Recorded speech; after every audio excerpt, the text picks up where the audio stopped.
I made a mascot horror game in just 24 hours. After seeing games like Poppy Playtime and Garten of Banban popping off, and with the release of Garten of Banban 7 coming soon, I've decided to jump in on that trend and create my own. Mascot horror is a subgenre of horror that is primarily aimed at children and often features characters that can be easily merchandised. So let's get into it. When thinking of what kind of mascot I should pick, the first thing that came to my mind was a teddy bear. I wanted to keep it simple though, so I went with a plain white teddy bear. But before we continue, this video is sponsored by GameMaker. Have you ever wanted to make your own mascot horror game? Creating games can feel daunting, but GameMaker makes it straightforward and accessible. You can create your game with traditional code or make it easier with visual coding. Choose the method that suits you best because with both, you can create commercial quality games. GameMaker has been around for ages, so there's a ton of easy to follow tutorials and resources available online. Even my favorite games like Undertale and Hotline Miami were made with GameMaker. Its pricing is simple and user-friendly, free for non-console platforms, and if you decide to sell your game, you pay once with no annual charges or revenue sharing. One important aspect of game development is the community around the tools you use. Having a solid support network makes the process so much easier and enjoyable. GameMaker exceeds here, with active online forums for troubleshooting and getting feedback. Discord channels exist for advice or just to hang out with other developers. Download GameMaker today for free using the link in the description and start building games now. Now, what do I call him?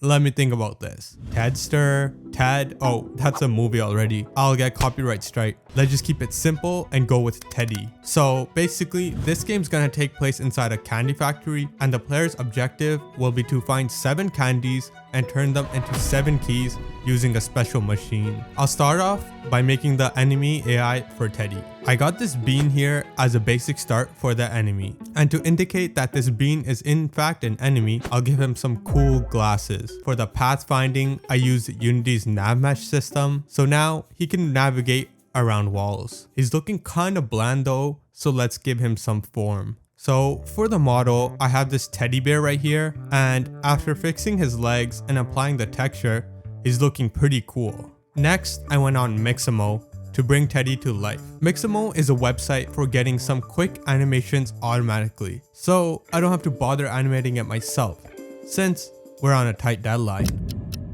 All I gotta do here is point out the different body parts and it should create the skeleton for the animation. Except it didn't. Let's try again. Well, okay, I'll improve the AI for now and come back to this. The enemy's AI is going to have 3 states: searching, chasing, and giving up. During the searching phase, Teddy's going to wander around some points in the map until he sees a player. Once he sees a player during the chase phase, he's going to chase him. After a while, if he's been chasing for too long, he'll give up and give the player a rest. This is the give up phase.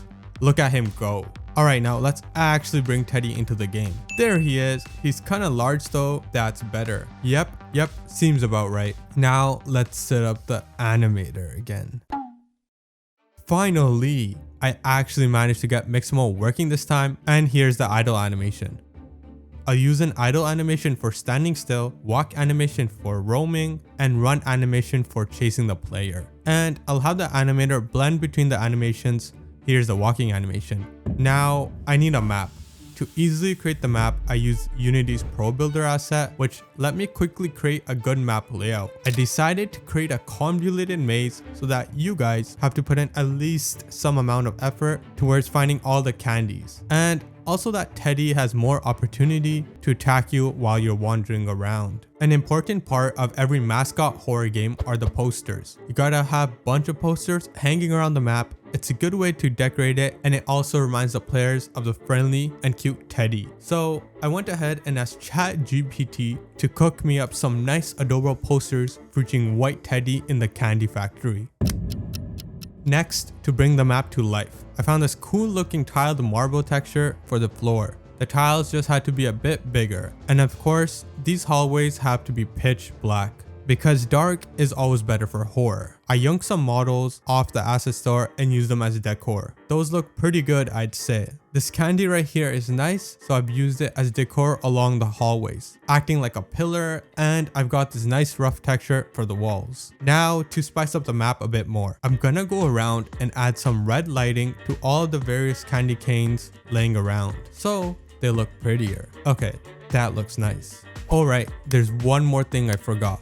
Because this is an epic horror game, I'll make the camera really shaky and bob when you run around, along with random movements whenever you're just standing still. Check this out. I did this using Cinemachine. It's pretty cool. Another thing I could do to improve the atmosphere of the game is to add player footsteps. Now it feels great. Next, I'll add a door here that leads to the candy machine room that you have to open before entering. So there's a bit more gameplay. They need to get the doors open essentially to access the candy room. And here too. These will be the doors when they're open. And here's the lever. I added an animation to the lever and made the lever open the doors to the room when the player pulls it. Right now, Teddy can't actually kill you, so let's fix that. I'll create a simple lose and restart screen, and when this button is clicked, the scene will reload, restarting the game. There we go. It's missing something though, the jump scare. And we only have 2 hours remaining, so I gotta be quick. I'll do this by putting a new camera in front of Teddy's face and then switching it when it's time for the jump scare. I'll play a sound and an animation for it and send the player to the "you died" screen. The camera's POV looks like this. It does still need some adjustments though. I'll put a light in front of his face together with the camera so it looks more clear, and I'll give it a slight yellow tint. That looks cool. I'll add some random effects like film grain, vignette, and bloom. Maybe chromatic aberration too. That should do the trick. Now, let's see. Now, let me just go on freesound.org and get some random chase sound. Alright, that's cool. The buttons are still kinda lame though, so I'll put in a cooler looking font. Now, all of the most important parts of the gameplay are done, but I'll have to streamline the gameplay by adding in progress counters for how many items you've collected, and thus how close you are to beating the game. I'll put these 2 UI elements here at the top left. There, the candy counter updates accordingly. I've also given the key making machine a progress bar so you know that it's doing something. Alright, it works. So now the player can go around the map, collect the candies, get to the candy machine room, turn them into a key, and then use those 7 keys to escape. All while his progress is being tracked and he's being chased by Teddy. Awesome. Subscribe for part 2.